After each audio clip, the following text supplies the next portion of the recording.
Today's guest grew up around gangs, violence, and fighting. After refusing to follow the crowd, he says he was jumped by over 20 people at school. We'll get into it after I hit this music.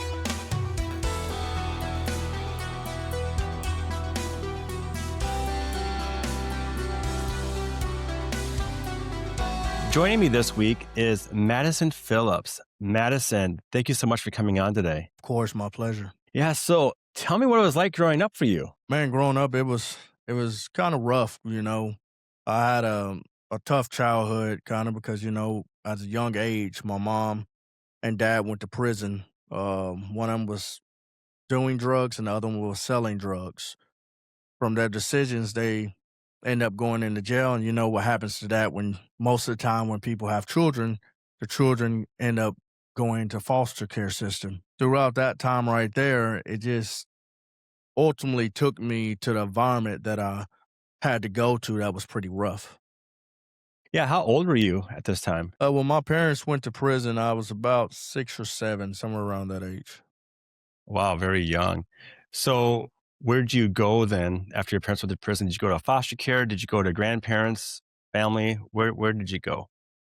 Yeah, it was an interesting point at that time.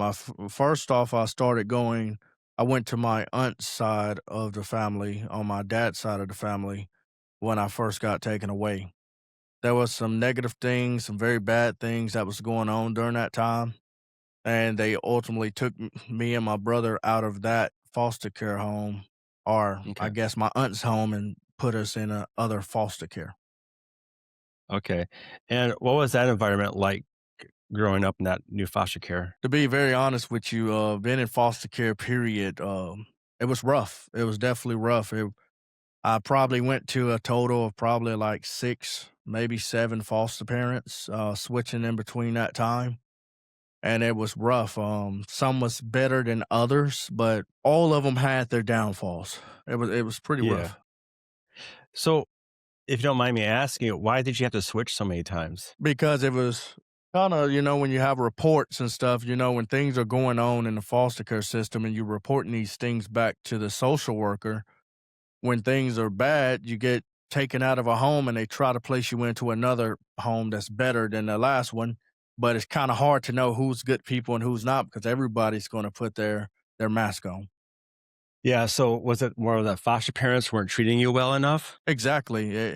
It was the foster parents that was being pretty. Someone was being violent. Someone was being very toxic. Someone was. It was just rough. So yeah, it was definitely the foster parents. How was handling school at such a young age at that time, bouncing around between these foster homes? You just continuing to go to foster home. And as you go to foster home, different environments, different schools. So you're going into all these different places, different environments, and you're having to try to adapt to each place that it is. And you got to remember, going into to these different foster homes after your parents going to prison and all these different things that was going on during that time. Going into school, that's the least of your worries. You don't really care about school as much at that time. So it was pretty rough as well, but you're in different environments during that time. When you got placed in these different environments and going to these newer schools, was it easier for you to find groups of friends to connect with right away? Absolutely not. I didn't stay around long enough. I didn't have enough time to get to meet people, and as I did meet people, I was gone before you even knew it. So some of these people that it was pretty much just knowing their name. Also, how long would you stay for in one foster care? Was it like 3 months, 6 months? What was like your time frame? Yeah, a time frame. Some of them may have been a time frame of a few weeks. Some of them may Wow. be a time frame of maybe 4 or 5 months. I was in the foster care system for almost 2 years or so. And as I mentioned before in the opening of this podcast, you got jumped at one point by 20 some people in Phi Ed. What led up to that moment? Yeah, what ended up leading into that moment, my mom ended up getting out of prison after a while. She did what the normal things she would do that when you want your children back. You work with the foster care system, They want you going through counseling, drug anonymous, the AA meetings, all those different things to prove that you are a fit parent to be able to get your children back. And she did that. We end up going back to my mom. And during that time, I moved from a place that I was being bounced around a whole lot to different foster homes to now I'm moving to this place called Birmingham, Alabama. And anybody to know anything about Birmingham, Alabama, definitely during that time, it was a rough environment. A lot of drugs, violence, gangs, all those different things. So for me to be able to go back to my mom and I'm in a new environment, and now at this time, I'm starting to go into the go into these schools. And these schools is no different than the streets when you really think about it. So when you really think about those type things of going into these schools, you only thing it is the people that's out there on the streets, they're raising these kids that's in the school system. So you still got the same drugs, you still got the same violence, you still got the same gangs. Nothing different except it's young children trying to act like their parents or their figures that's around. So me being into this school, to these schools, I'm going to school and there's several different times before I even get to getting jumped by the 20 different plus people at that time. I was in school constantly having to fight because it was one of those things that when I showed up at school, they wanted me to partake in the drugs or they wanted me to join a gang or they wanted me to do something. And when I disagreed with what they wanted me to do, I had a choice either to be bullied or for me to fight. And I made the decision that I'd rather fight. So when I'm getting, so I'm in it. So from any time that you're in these schools and you start to fight, you're going to get suspended for it. So I'm getting suspended. Mom come up to the school. And most of the time I'm right back in the school. I don't get in trouble because I'm not starting these fights. I'm not the person that's doing these fights. But a lot of times, even more than those, I'm being suspended. I'm getting expelled. I'm doing all these type things. So then I go from one school to another, to another, to another. The only difference between those is I'm just changing the different schools and the different addresses that I'm at. But at the same time, it's the same thing going on over and over and over. And then I get to this school that I believe I was in the fifth, sixth grade. I think I was in the sixth grade during that time and the same things is happening. I've been in several different fights already. I've been suspended several different times for fighting. This time, this kid tries to bully me. He comes up. We are outside in recess, and this kid decides he wants to come up and he want to bully me in front of people. So me being me, I got used to fighting because that's my only mechanism that I can use to survive in the environment that I was in. So we're outside. He wanted to try basically what they call punking. He tried to punk me in front of everybody. So we got to fighting. We get to fighting at that time. One person came out of nowhere, tried to hit me. So now I'm fighting with two people. Then another person came. So now I'm fighting with three people. Before you know it's a whole group of people coming to fight me. I'm on the ground. I'm balled up trying to because you can't fight 20 people. No. So I'm balled up on the ground trying to figure my way out. And the only reason I was able to get up there because my brother, he told me a story. And I always thought it was funny after the fact, not during the fact. But he was out in the car because this was towards the end of the day, recess. We outside and we're inside this gate. And my brother, he's 3 years older than me. He was driving the car to come pick me up from school, but he had to wait outside for a little while.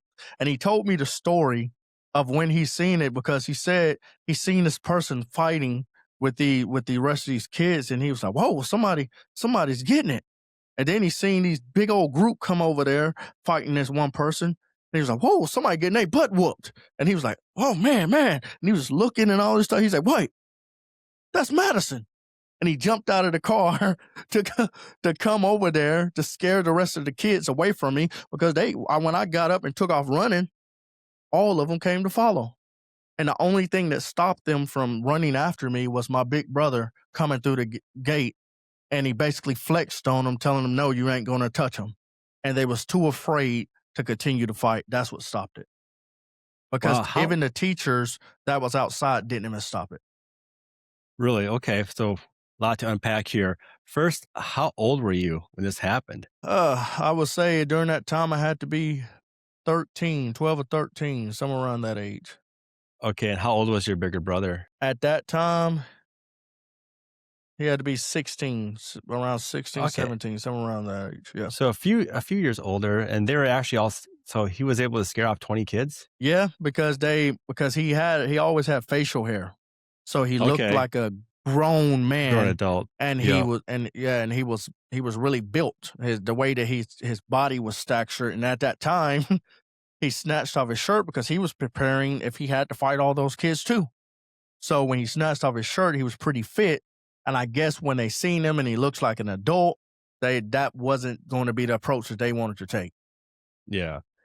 So, and you said there's teachers around. Did did they see what started the whole thing? That did they see the first kid come up to you trying to punk you, trying to disrespect you? Honestly, I'm not sure if they seen it. I'm pretty sure. Well, I don't know if they would have seen it. Maybe they would have stepped in. I don't know. Okay. Because that environment, they don't really care. They didn't really care. It was more of a paycheck for them. So did I? But do I know that they seen all those kids fighting with me? Absolutely. I know that they did. How long did this fight last? If you can remember that part. When you really look at it, um, our fight lasted for at least that fight had to last at least I'd say about 4 or 5 minutes. Wow, that's a Yeah, long all this time. stuff happens. Yeah. And that during that time it seemed like it was a lot longer. But Yeah. So yeah, going back to the kid who started the fight, he wanted to disrespect you, and I take it you known this kid for a while? absolutely not. I did not know him Really? for a while. Yeah. So he just so do you know why he chose you? Like, why is it was it because Because I'm the new kid. I'm the new kid. you're the Anytime new there was a kid? new kid, we gotta test you, see who you are. Check and see how soft you are. Okay. So that's why he came up to you, you're the new kid. Okay.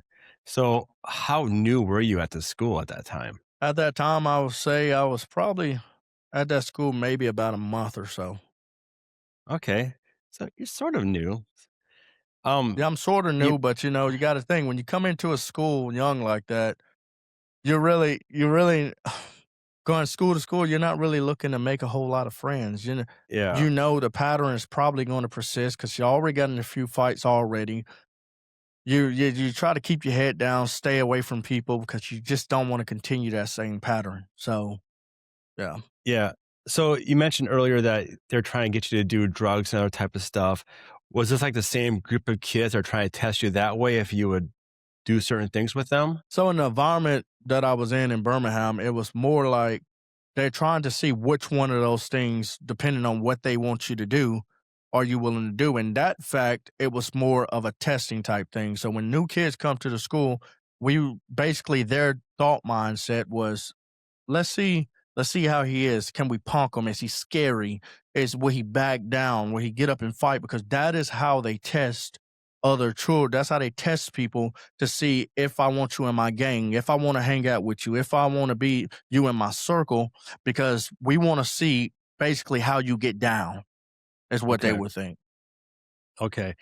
And then what happened to you after the fight? What how did the environment change for you? Yes and no. I gained a lot of respect. I gained a lot of respect from that because I was fighting a lot of people before all those people came, and I was handling myself pretty well. So, in a sense, yes, it did get a lot better for me during that time. Did it stop the fighting? Did it stop other people from trying me? Because now it's not just will he do it. Now it's let's see. Oh, he think he's bad. He think he can do this. He thinks he can do that. So now well, let me try him. I bet he can't beat me. And that's the new process of what it came. Okay. And what did the school do to try to prevent this type of stuff from happening? Nothing, nothing. And that's just that environment, and that's what I've seen that it's a lot of environments that you go to that is very difficult for even the school system to even handle things like that because before you know it, If you get to suspending people or expelling people, half of the school is going to be gone because that's the Yeah. environment that they're in. And when it comes down for money wise, not as an adult, you know these things. When it comes down to more money and the attendance and all these type things, you're not going to get rid of all those kids. No. And what year did this take place? Yeah, honestly, I don't know exactly what year it was. Okay, what year did you graduate high school? The year I graduated high school was 2014. Okay, so we're talking about, a little over 10 years. So, Yeah, okay. So, reality schools haven't really changed the past 10, 15 years because I kind of hear the same stories today. Now I'm not hearing like gang fights, but I'm hearing about schools. They're not going to punish these kids because, like you said, if they did all of that, they wouldn't have any kids going to school. It's just yeah, I crazy. agree with you. Yeah.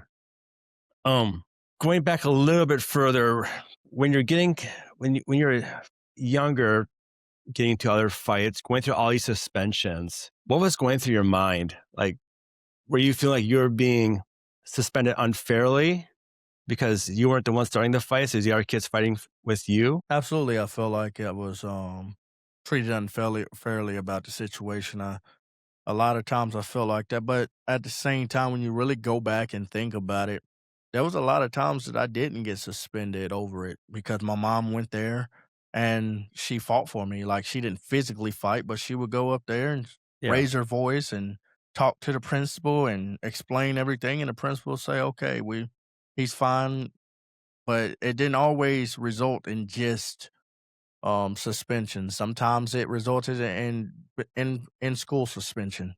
Sometimes it resulted in after school suspend where you have to stay after school. Sometimes it I didn't get anything, and because they could prove it, they could see it on the cameras. But if it's all right with you, Tim, I would like to go back to that last statement that you made not too long ago, Yeah, go which for it. is basically the school systems are the same as they used to be. And yes, I will say a lot of them are the same, but at the same time, there's a lot that's really not. What I've come to figure out as I've gotten older is it's not just about the school system um as a whole. It's about the environments. You will start to learn because I've been in different environments throughout that time that you will be able to see that some schools was perfectly fine. You didn't have to deal with some of the same problems that you dealt with in other schools. So it was the environments, the type of educators, the superintendents, the teachers, and some cared and some didn't.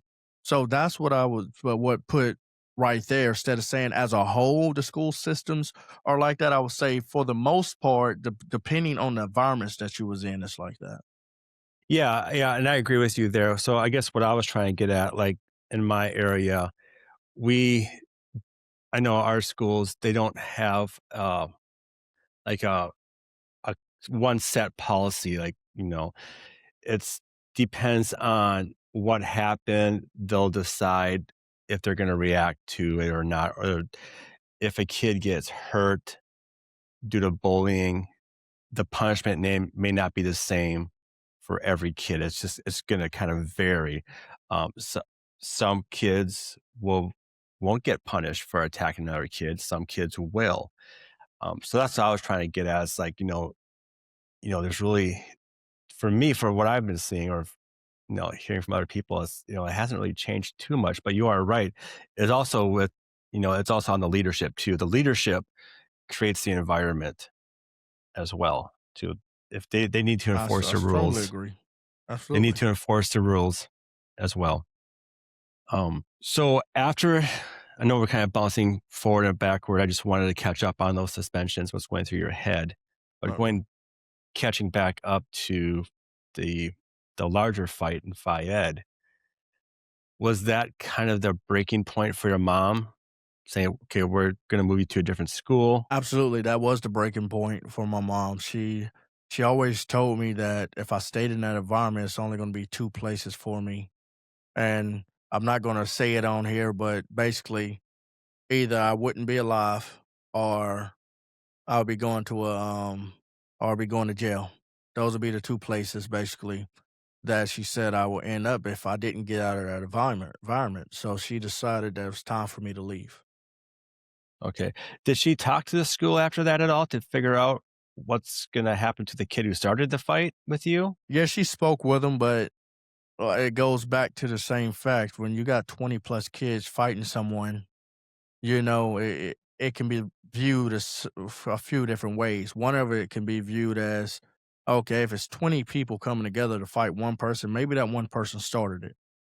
Or it can be viewed as, we're not getting rid of 20 plus kids because of one kid got in a fight. It's just not going to happen. So, did anybody get punished for that fight? No, nobody did, because nobody, even the teachers didn't talk about it. If the PE teacher, if they would have talked about it, they would have had to say either they wasn't watching us or they watched it, and why didn't they do anything about it? So therefore, that one slid under the rug. Okay, so did you get tell your side of the story to the teachers or whoever was in charge about what happened?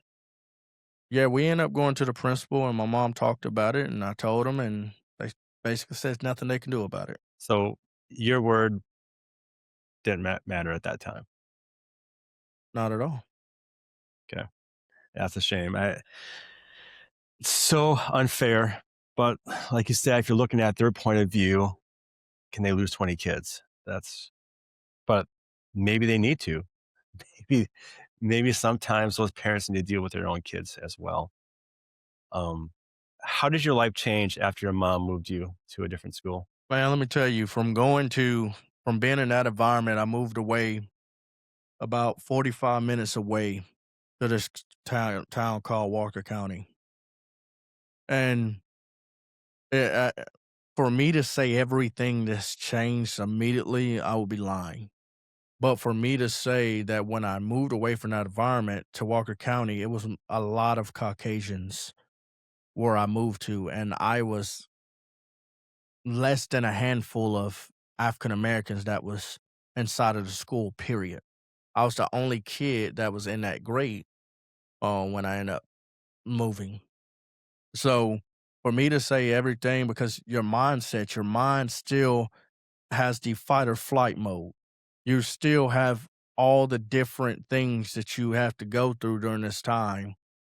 So for that to for me to move, did I deal with a few things? Yeah, I dealt with a few things here and there. But when I moved and I started to see that teachers started to care about me, I started to see that I start to make friends. I start to be in an environment longer than any other environment that I've ever been in, because I've spent years jumping to school to school to school to school to school to school and repeating that pattern over and over and over again. And then finally, it's like a now I have fresh air. Now I'm not having to fight as much. Now I'm not getting suspended as much. Now I'm around people that actually seem like they care about me a little bit. So it's like the thought process is totally different. My life started to be totally different, and that's what started the transformation in my life. Wow. And you just said the teachers started to care. That made the environment better. Absolutely. It The teachers it started to seems care. it seems like a simple thing to do for people. It can have such a huge impact. What have you learned from this experience and how has it shaped your life today? What I've learned from this experience was your environment will set you apart from your future. And depending on where you are and what you do with what you're doing in your environment, it will set you apart from everyone else. And from that one move, from my mom making a decision, which means to cut off any other option, and for her to make that one decision to move me in a different environment, to put me around different people who was going to enforce the rules and care about other people, that was everything. That right there started me off on the journey of wanting to be something, be someone, and to know that I was deserving to be someone. That right there put me on the path to know that I was capable of being anything that I wanted to be. I just needed to be around the people that's gonna push me and influence me and teach me and even show a little bit of love. In the environment that I was in, ultimately, I got all of those things. And that right there shaped me from other things being involved into that, into who I am today. And what it made me in today is to be able I was a district executive for scouting. I've written a book. I've graduated college. I've gotten 2 degrees. I have, I'm a founder of a nonprofit. I've done so many different things, but I don't list those things to say I'm better than anyone else or any of those type things. I list those things to say that your foundation is everything. And my foundation of being moved to a different environment to that school was the foundation to build the rest of my life. Madison, I love your story, and I love that it has a positive outcome. And because of what you experienced, look where you are today. You know, very successful as a person. If people want to follow you, get a hold of you, do you have social media, or how can they do that? Yeah, for anyone that wants to follow me, you can follow me at Madison Phillips Official on Instagram. And that's the best way to do it. And the reason I share that one is because I know that other people have circumstances, whether it's past, current, or it may be future concerns. If you want to talk, get a hold to me. Let's have a conversation. And a lot of people get on these podcasts and they want to plug their self into a business or something like that. But me personally, I care too much for that. If it's something that I can help someone on, let's talk about it. I love that. And I am curious, so what is your nonprofit? My nonprofit is called Against the Given Odds, and it's for youth and young adults to help children understand their worth and what they are capable of, and show them to not be determined by their past. I love it. And can you give me the website for that nonprofit as well? Absolutely, that nonprofit is against the given odds.com. I mean .org. So it's against the given odds.org. Perfect. And for those listening on your favorite podcast platform, you can find his information in the description. If you're watching on YouTube or on the Empower Me TV network, you can, well, you saw it go across your screen. Madison, thank you so much for coming on and sharing me your story. And I greatly appreciate it. And I definitely want to thank you for giving me the opportunity to come on your platform and share my story, because it takes people like you that takes the time to care enough to allow people like me to come share our story to influence the world. So there's a big shout out to you, because what you do, that is what's changing lives. Thank you so much, Madison. I really appreciate those words. Madison, you have a great day. Thank you.